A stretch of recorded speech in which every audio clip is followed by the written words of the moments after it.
Welcome to the Hazard Class Podcast. This is the podcast where I get to ask my stupid questions of some of the smartest people in and around the world of emergency services. My guest this week is a fire captain hailing from the city of Camden, New Jersey. He's been in the fire service for over 28 years, with the last 19 in Camden. He's a nationally recognized and revered fire service instructor who manages the empire that is Eckert Fire Tactics, which is a training company that administers fire training across the country. He focuses his time on teaching an aggressive, street-smart version of firefighting that places his courses in high demand. It's my privilege to welcome my guest, Captain Bobby Eckert.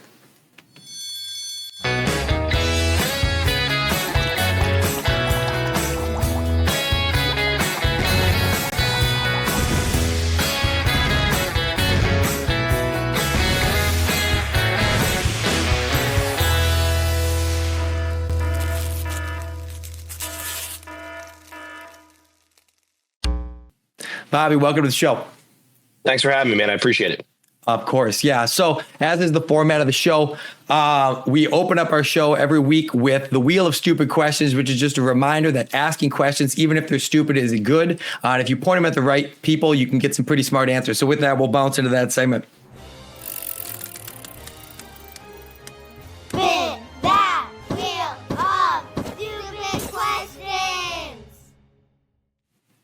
All right, so time to, oh, look at that. We got a helper. I love it. Always. All right. This is a good one. Bobby, who is your favorite 80s or 90s action star? Oh man, that's going to be tough. I mean, I'm gonna have to go with Schwarzenegger just because it's gonna be Terminator 2 for me, and the soundtrack with Guns N' Roses. I mean, hearing "You Could Be Mine" that changed my whole perception on music growing up.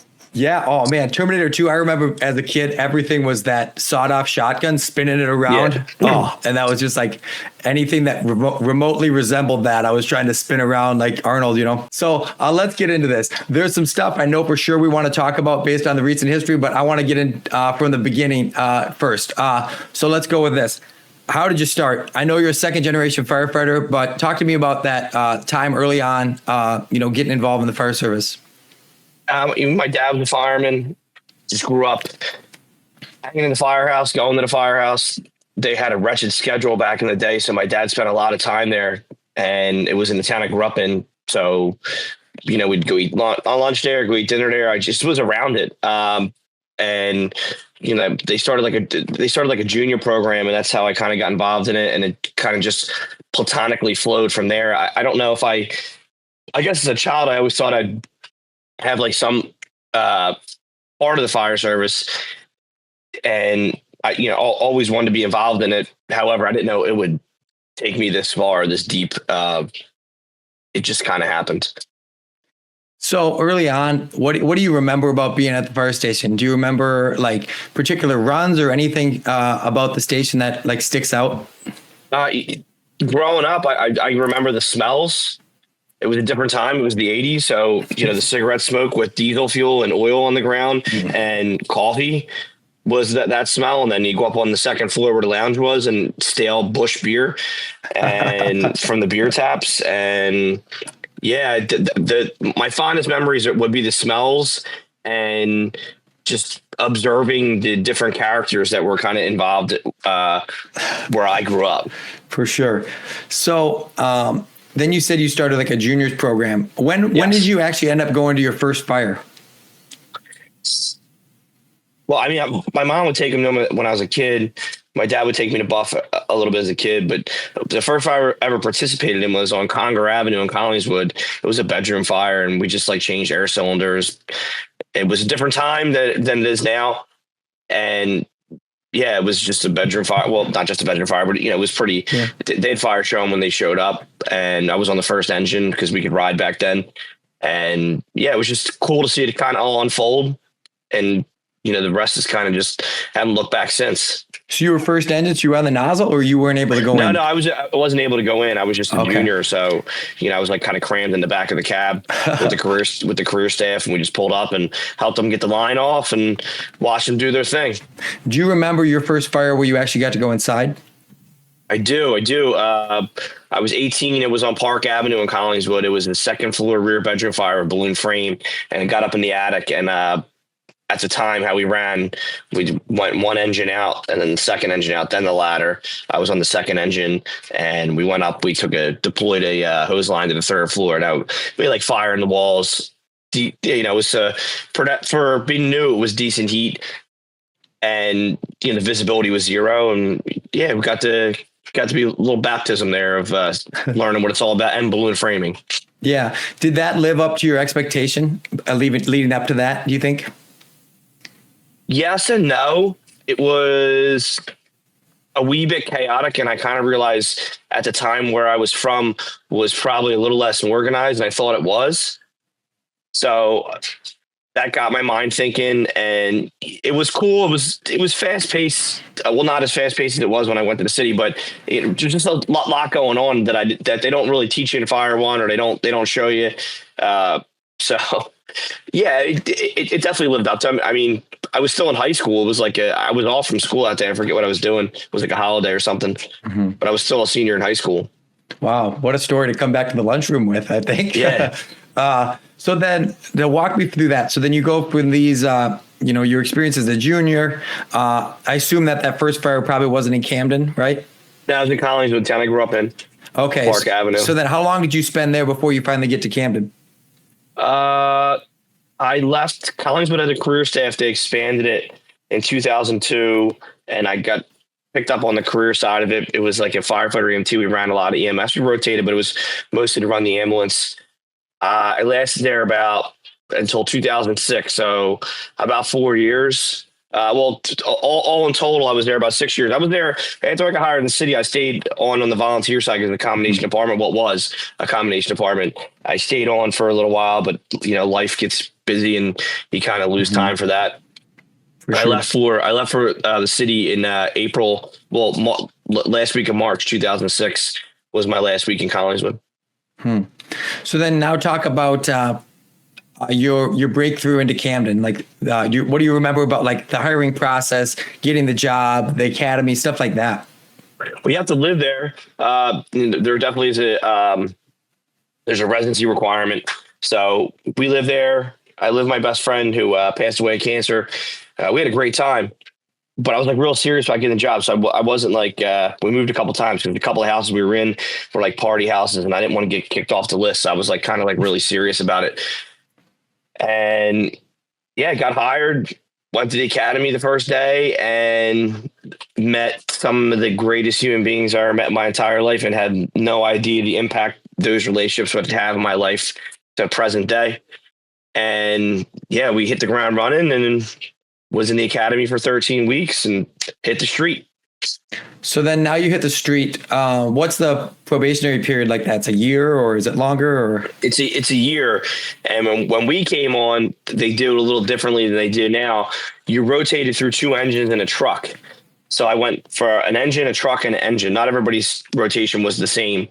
And so I got, and it kind of bounced you all over the city. So you kind of got to work every part of the city. It's a small city. It's only 9.9 square miles of land, 14 of water. So it's tight. So, bounced around the city a little bit, got to meet a bunch of different people. And yeah, it was very interesting. The first year was very interesting for me. It was a very tough transition for me. So do they have lieutenants there, captain? It's only captains? Captain. Yeah. Yeah. It's kind of a Jersey thing. Yeah. Same way. My department's the same way. Only captains. So how long do you spend as a firefighter before you promote?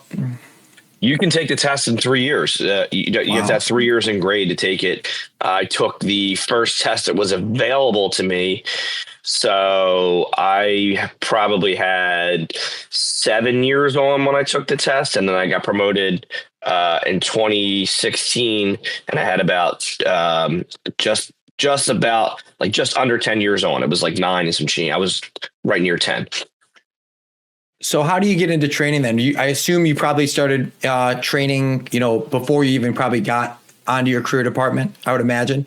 And then like teaching or taking classes? Yeah, teaching. Oh, well, I grew up like around the firehouse, seeing my dad do a lot of training with the guys. Collins was at a drill tower at the time. I remember my mom taking me over there and, seeing them guys back then in the 80s. You could do live fire there, that type of thing.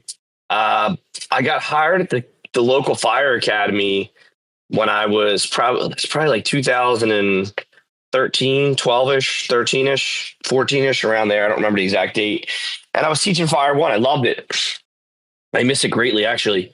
And it just was, the curriculum was daunting to teach. And I would be teamed up with maybe an instructor who didn't have the best delivery to students, was treating it more like a military program than, yeah. And that's not me. So it was that the director at the time, him and I didn't see eye to eye on the curriculum, the equipment. And it was just like, I don't want to be a part of this anymore. It's like parted ways. So then, where does the leap go from teaching in the fire service like internally to now reaching out and teaching classes regionally and now nationally under Eckert Fire Tactics? What's the origin story of that? It's nothing exciting. I've told it before. I was hurt and I was laying in the hospital. Got access to my phone and I went on Instagram or Facebook and saw, Instagram, I didn't have Facebook at the time, saw like this post and I'm like, no, like, this guy, I could do this better. I could do this better. And I just like wrote like an engine program and put it in for a couple conferences and got one and just kind of kept going from there. And yeah, it kind of just grew. I kind of always wanted to do the hands-on. Getting the insurance was the hardest part. Yeah. And I journal a lot. I write a lot of things down. So I would like write my ideas down. And I got some of my closest friends that are in the fire service that are just as crazy as me, if not crazier. And we just took a leap during COVID too. That was a great idea. Yeah, certainly made it more difficult than probably could have been otherwise. One of the big things that you seem to drive home in kind of all aspects of your teaching is this idea of street smart firefighting. What does that mean to you? And what's that, what's that ideology?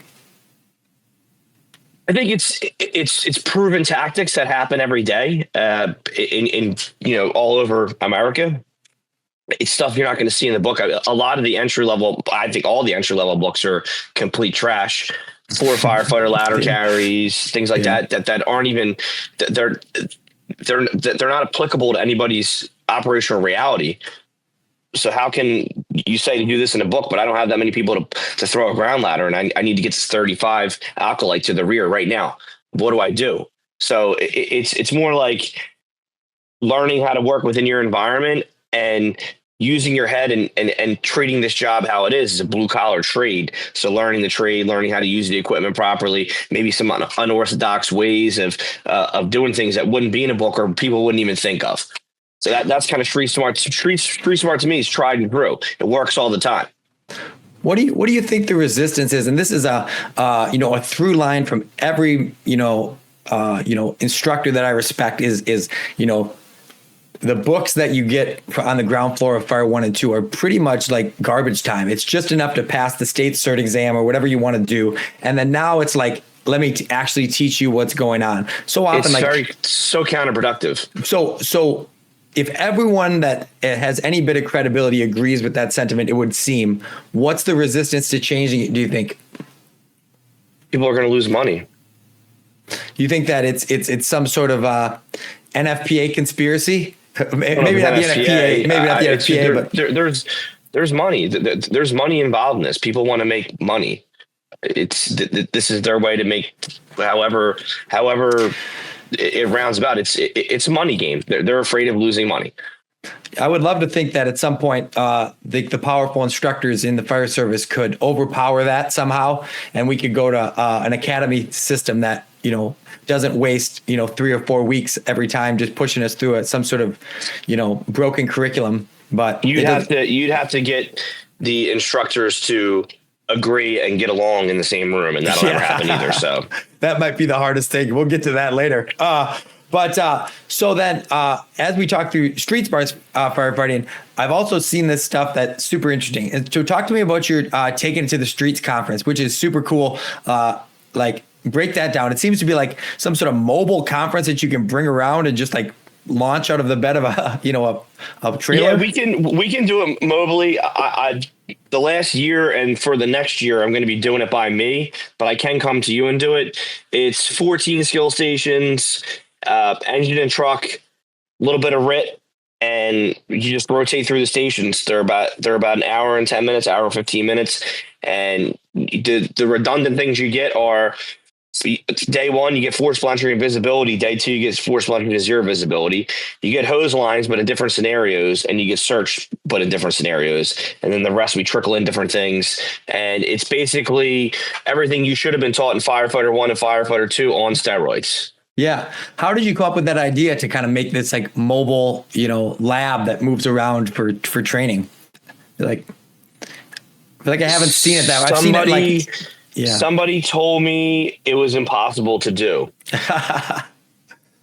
Okay. I love that. So, you take the challenge, you say, all right, you say it's impossible, I'm going to make it happen. That's the kind of thing. Yeah, if you doubt me, it turns me on. So, yeah. No, it was more of just kind of bringing it everywhere because people don't. It's intimidating when we roll up. We just start throwing equipment out. I have a lot of equipment. So we just start rolling equipment out. And we build all our props and people kind of don't really know what's going on. And then, boom, it happens. So to kind of like keep things streamlined, we've been doing it kind of near us and it's been working out a little bit better. People coming to us for the foreseeable future. Awesome. So the last thing I want to talk about as we kind of build up this story of who you are and what you do.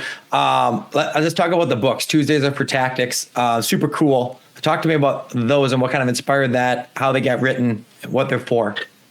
I just took my Instagram post basically and put them in a book. It was more of like, hey, what will fit in a bathroom next to a toilet? There we go. And I did two. I have one more done. I'm just waiting a little bit to put it out. I'm hoping maybe by St. Patty's Day-ish. I know I said that last year, but I've had a hellacious year personally. So yeah. I'm trying to get through that, and then I'll probably drop the third volume. It's just 52 tactical tips. You can get some through my experience. I don't put anything in there that I haven't done on the fire ground multiple times without a positive result. So, or I'll put some mistakes in there that I've done that have not worked out for me. And if you get something out of it, cool. If not, that's fine too. It's written at eighth grade reading level because that's what I read at. Kind of fireman friendly, and it fits right next to the toilet. Perfect. All right. So that brings us to the topic at hand. So I saw some stuff happen recently and I reached out to Bobby. We had already been planning on doing a podcast and I say, hey, Bobby, there's a hot controversy going on right now. I want to give you the opportunity to talk about it because it's silly to me. It makes me laugh when I see it. It's just how these fire service goblins just, come and try to pick each other apart, which is crazy. So break down this whole New York hook, push, pull, pry controversy that's reeling the internet right now somehow. We don't call a New York hook where I'm from. We call it a multi-purpose hook. So it is multi-purpose. Okay. It's sparked from, I was working overtime recently and I've seen this happen many times where I work. We have a ton of flat roofs. We're Row House USA. So when the truck goes to the roof, when you have a flat roof on a type 3 ordinary constructed house, the roofing decking is combustible. So it's like tar paper and tar. Well, on a wood frame house with a peak roof, when they re-roof, they take the shingles off, right? And if you need new plywood, they put plywood on, then re-shingle, and boom. Okay. Mm-hmm. With a type 3 ordinary, they don't do that. They just roof over roof over roof over roof over roof. So you can get very thick roofs, 6 inches, 8 inches, 10 inches, 12 inches. You'll drop the blade all the way in, and you'll start pulling the material up. All right. Or prying the material up, and you got to cut another hole in. And I've seen guys try to go after the decking of the roof, and they're trying to pry and they bend the bar. Oh, yeah. Now the hook, when you hold it straight up, the hook part of it, or whatever you're calling it, the multi-purpose part of it, when it's pointed towards the sky. I was showing a program. I'm like, look, man, if you flip it over, you can get under the decking and just give it a couple pull, and it does real quick work on it. That was it. So I made a post and I worded it improperly, which I'll totally admit. And I put intended purpose, and they came out of the woodworks, man. So it's not even, bro. I mean, the amount of violence I was threatened with in my direct messages was ungodly, man. Ungodly. People just saying all the negativity in the world. I don't care if you disagree with me. That's fine.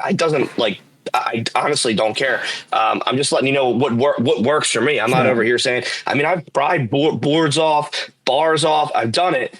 But I've also seen it used improperly and bent being pried in the wrong manner. That's all I was going with it. But I mean, there's some guy made a sticker out of it. I guarantee he doesn't donate any money to charity. Actually, I hope he hears this and thinks about doing that. So if they sell, but listen, man, if that's what makes you sleep at night, because I didn't lose a wink over it. Yeah, it was wild, man. It blew up from like a post that I was like, oh, there's a different way to use a tool. I saw it. Ironically, I saw it before it even blew up as a thing. And I was like, oh, a different way to think about using that tool. Like, no big deal at all. I'll personally confess, I have bent the shit out of a few hooks, right? In the wrong circumstances, you're beating the crap out of it. You got a job to do, you bend a hook, whatever, right? You can fix it on the back end. But I totally understand the sentiments you're getting at too, right? But also this culture inside fire service, instructors or people that claim to have some sort of knowledge to just jump down the throats of somebody else for no reason at all. It just doesn't make any sense to me. Like, if we're all trying to get ahead in the same way and advance the fire service and make people better and stronger, I don't understand how it becomes so personal and visceral. And well, you got to you have to want to make yourself better and stronger. I think a lot of the people that do things like this or go on the attack or make stickers in a negative way, their negativity is they already think they're the best, or they already think they're God's gift or whatever, and there's no more room for growth. They're already at the peak of what they are, and what they are is great, and that's fine. If you think that's great. Like, first off, you don't work with me, and the jokes I worked yesterday. The jokes, I mean, the multi-purpose hooks that were being thrown at me yesterday during training was to die for. Like, I had to sit down. I was laughing so hard. So if you don't know me, you don't know my kids, you don't know my parents, you don't know my friends, and you don't work with me, never been inside a burning building with me, your opinion about me means absolutely nothing. Yeah. It means absolutely nothing, because what people see or what they hear or what they think is one thing. My personality is the same all the time. And I know it's a little eccentric, and that's just how I am. I can't help it. I'm a very passionate person. My heart's on my sleeve. However, that being said, I can't imagine being like a 22, 23, 24-year-old kid and going after anybody like that without getting served a knuckle sandwich. And that's another problem here. You can't do things like that anymore. And it gives people room to think, they're whatever. So I think it's hilarious. I had so much fun these last couple of days. The jokes are unbelievable. The memes that my friends have made are hilarious. I literally printed 4 of them. I'm going to hang on my trailer. They're that funny. So thank you all for the laughs. We really appreciate it. But if you ever want to use that hook to pull up the decking, like flipping upside down on a flat roof, especially tongue and groove, and if it has any type of tin on it, it works really well.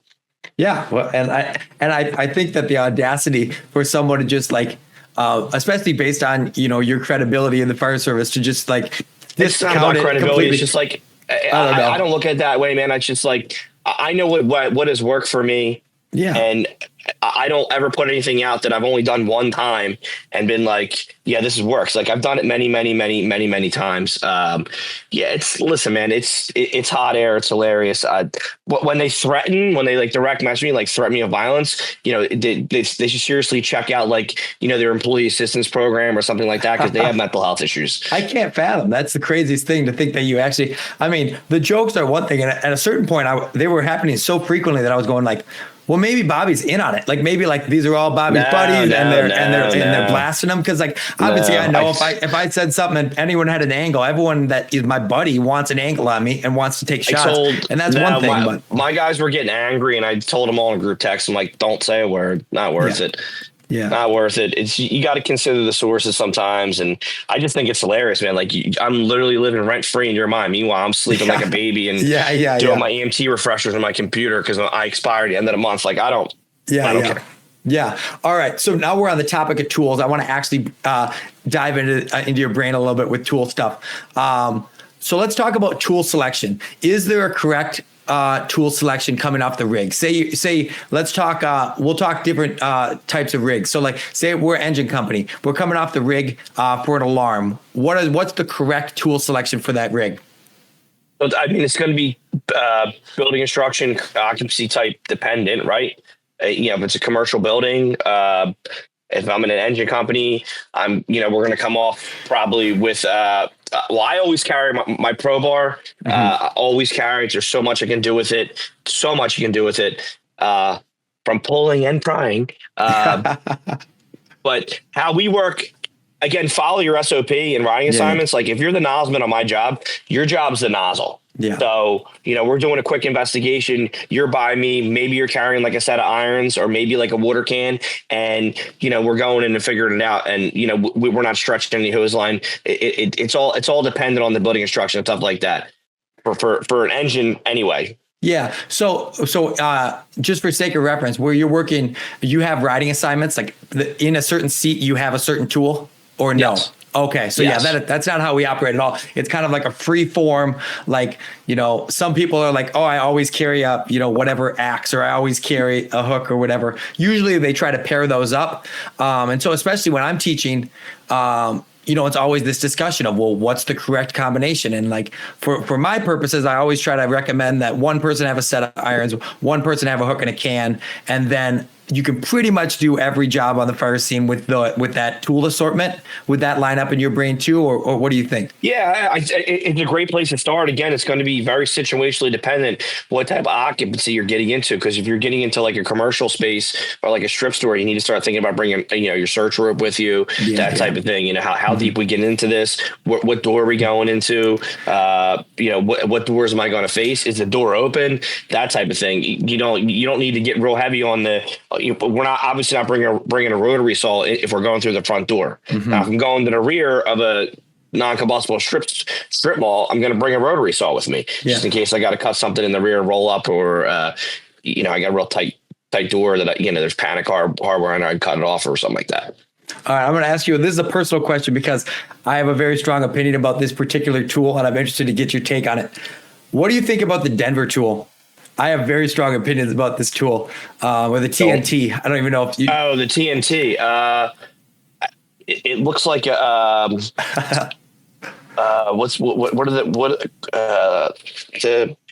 English play it, not cricket. The other thing, the croquet. Polo.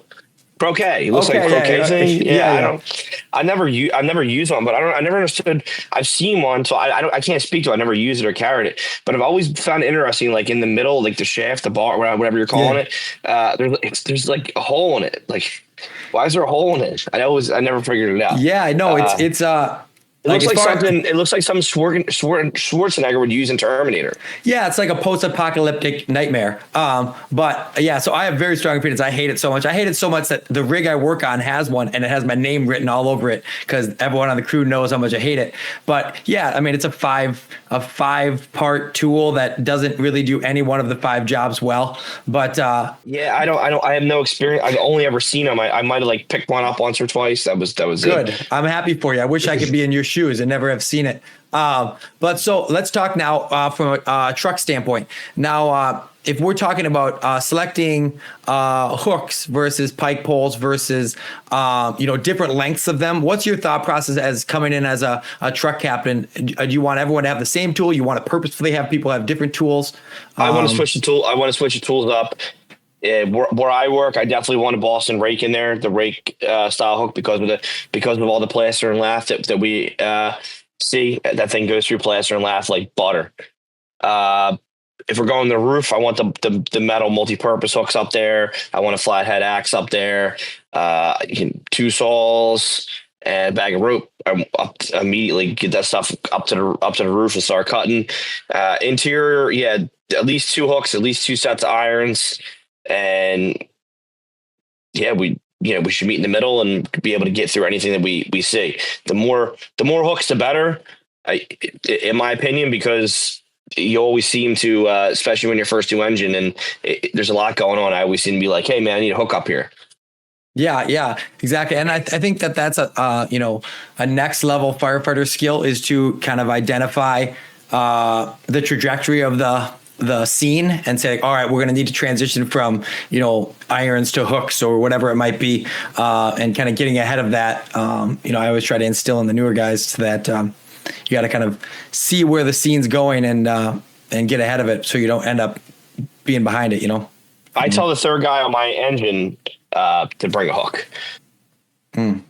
So we have that in there. So we're not, if something's going on outside, people hang out of the windows, whatever, they're ground ladders, whatever the truck's doing. Because when you have attached row homes and you pull up, there can be a lot of stuff going on the outside that the truck needs to handle. And if I can get water on that fire and start opening up, I got half my problem solved. So if I have a hook, it puts me in a really good spot.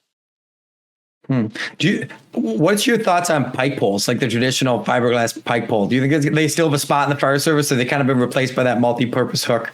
I think they still have a spot. We don't carry them, so I haven't had my hands on one in years. I couldn't tell you, have a consistent experience. I can tell you Philly still carries them. They use them all the time. I never heard anybody bitch and moan about them. Yeah.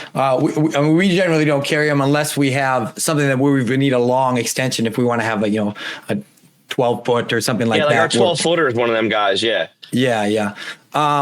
So as we kind of look to wrap this thing up for you, what's the future of Eckert Fire Tactics? What are you hoping to do here in the next year, 2 years, kind of looking into the future? I don't know. It's I'm kind of like a crossroads with it. Not saying I'm going to shut it down or anything like that. It's being, I don't know. I definitely want to get my third book out. I got a couple side projects I want to work on. I definitely want to keep doing open enrollment. I love doing drill nights, coming to people's houses. That's our bread and butter. We love doing that. So right now, I guess business as usual. I'm trying to build out a couple more programs and get them rolling lecture wise for the beginning of hopefully get through the winter and drop them in the spring, maybe after FDIC time. I got one for fire behavior, and we have a command one we're working on. I don't command fire, so I got my guys that do. They're kind of working on it. I'm going to clean up for them. We'll have like a volunteer fire officer command thing. Oh, cool. For guys that don't really get that type of level training and at the academy or their academy doesn't offer kind of just some street stuff. And yeah, I'm just going to keep on keeping on what we're doing, man. It's a lot of fun at times. It's a lot of frustration at times. It's a lot of I'm going to hit the delete button at times. Yeah. So it's kind of all over. But I'll tell you this: when you're feeling down and out, or it's like exhausted you'll get like an email. Hey, we had a fire. It's like, I'll be from a fire chief. We had a fire. These kids were at your class and they did what you taught them. And this had a positive outcome. And I'm like, there it is. Like, that's all I care about is do we have an impact on people's operational confidence and their skills and ability? I really don't care about being liked. I really don't care what people think about me because they're probably wrong. And again, like if you don't know me, you don't know us, and that's fine. But I would probably just stay in the direction we're going in right now. I don't see us veering off course or doing anything crazy. I have an end goal in mind, but we're not even close to being there. We're probably 3 or 4 years out. Awesome. So where can people find you? Where can people see you teach? Where can they see the content you're putting out? Websites, social stuff like that? Well, EckertFireTactics.com is our website. We're working on updating that. We Eckert_335 on Instagram. Instagram is what I use the most because it's very, very easy. It's very, very, very easy to use. Facebook, Eckert Fire Tactics LLC. Good luck. I have no idea how some people's parents use Facebook because it confuses the shit out of me sometimes. So yeah, just check us out there. Instagram is where we have TikTok, but I haven't posted on it in a minute. I use TikTok now for recipes and going down rabbit holes with like aliens and stuff like that. I support that. So, yeah, absolutely. Hey, speaking of which, you're in New Jersey. What's up with the drones, man? I don't know. I have a few thoughts. I don't think they're our government. I don't know if they're another government. I don't know if they're personal. I don't know, but I can tell you in the area that they're going through, there's a lot of underground infrastructure right around there. And I'm wondering if it's something to do with that. But I just watched a podcast on by a former CIA lady. She was on Sean Ryan's podcast. I urge everybody to watch it. It was eye-opening about terrorism, things like that. So like it sparked my whole wheels turn. I don't know. I've seen them, but I just don't know. I don't know. It could be anything. I was really excited. I thought it was aliens, but it's not. Not, unfortunately. I just want to meet one, see what they look like. Yeah. All right. So when you say you've seen them, is it like if you go out tonight, you'll see them? They're just there? Or is it like you get lucky, you see them one night or the other? Yes. So I've seen them twice. They're more prevalent in a different area. Down in South Jersey, they were down here a couple times, and I saw them twice. So I haven't seen them in a while, but they're still going on. And nobody knows anything, which tells you somebody knows something. Yeah, that's a good point. All right, now that we've gotten sidetracked with the drones, well, first, I just want to thank you for taking the time to come talk to me. Hopefully gave you a little bit of a platform to defend yourself, even though this whole attack is so stupid. But you got my support for whatever that's worth. Thanks, and man. I appreciate you taking the time to come on the podcast and talk. And I hope you just keep doing your thing, keep putting out good information for people. Thanks, man. I appreciate it. Happy New Year. Yeah, you too.